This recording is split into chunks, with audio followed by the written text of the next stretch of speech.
Today for my children's literature class, I'm going to be reading Good Dog Carl by Alexandra Day. Look after the baby, Carl. I'll be back shortly, says the mother.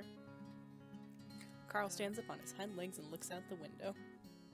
He walks over to the baby's crib and helps her get out. They walk down the hall to the mother's room. And look at that, they're messing up the bed.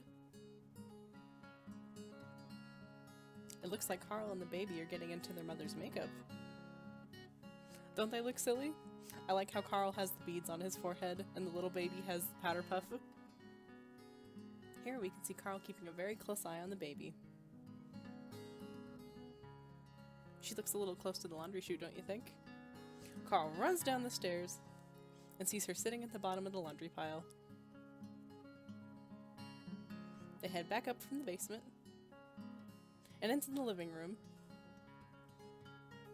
Boy, I hope those papers weren't important. Now Carl's looking at the fish tank, and the baby's going for a swim.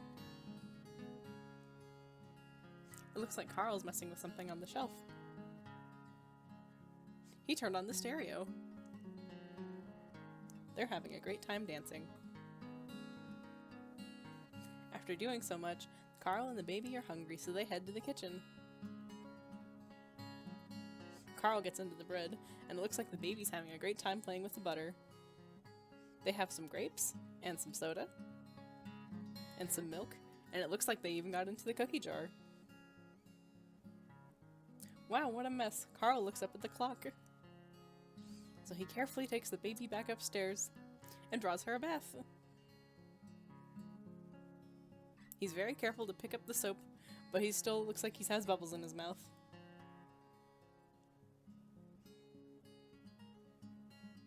He carefully cleans out the baby, helps dry her with the hairdryer, and gets her back into her crib.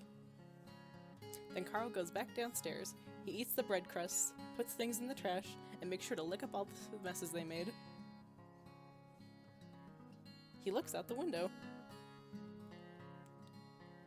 He smooths out the bedspread, puts the puff back where it belongs, and looks out the window again. It looks like Mother's coming home. Carl lays down next to the crib and waits. Good dog, Carl. The end.